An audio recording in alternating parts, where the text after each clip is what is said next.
Okay, so we continue to the next subtopic, which is the center of gravity. Center of gravity is a point where the force of gravity, or we call weight, can be considered to act. So take for example an object here as a bowling ball. When we want to label the weight on it, we cannot label it everywhere. We cannot label it with so many arrows because that would be very confusing. Therefore, there should be a point where we can draw an arrow and tell that, okay, this is the point where the weight can be considered to act. It's somewhere in the middle there. Okay, so there are some other examples given here, and some of that, the center of gravity doesn't even fall within the object itself. So knowing the center of gravity is actually very important because it is something to do with the stability. If the center of gravity is out of the base, then the object will topple. So for example, this girl here in the first picture, the center of gravity actually is within the base, but as she changed the position and stand in the second picture, in the position in the second picture, then the center of gravity basically is not aligned with the base, which is the leg. So then she might topple, she will topple. So another example given is this block on an inclined plane. As the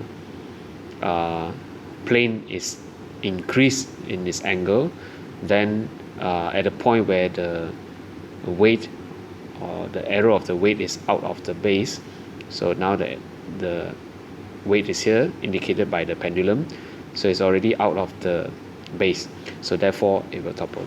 I'll try to demonstrate with a file here. So just look at this. Alright, so I have this file. This thing here indicate the weight, which is somewhere in the middle. Okay, so I'm going to put a base like this. Okay, so now it's like sitting on the base. Okay, so if I hold on.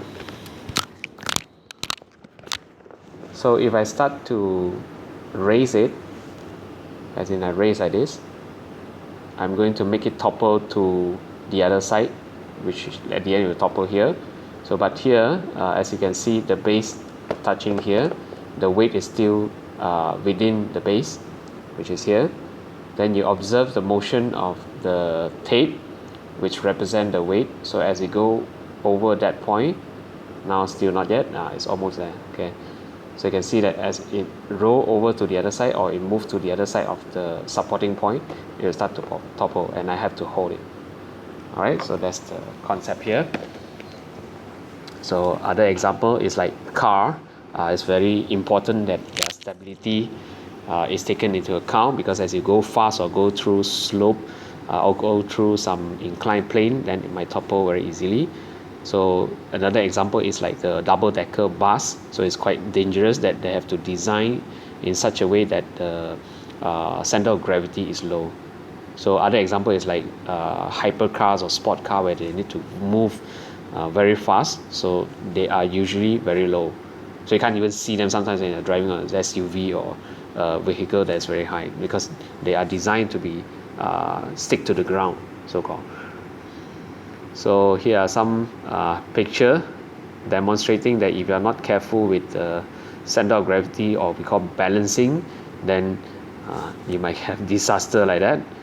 Okay, so that's another crane. This crane seems to be having a base that is big enough compared to the one just now. Okay, so it's able to lift up the white color car. However, if it's trying to lift the first crane just now, still it will topple, because the center of gravity has shifted out of the base. Okay, so that day during the practical also, we have a technique of deciding, of finding the center of gravity. Just a little bit of recap here lah. So you pin at the edge of a shape, and then after that in front there you place a plumb line. So after that you trace the line, then you change the position and you trace the line one more time, and after that you find the intersection of these two lines, and that will be the center of mass or center of the gravity. Okay, so that's it.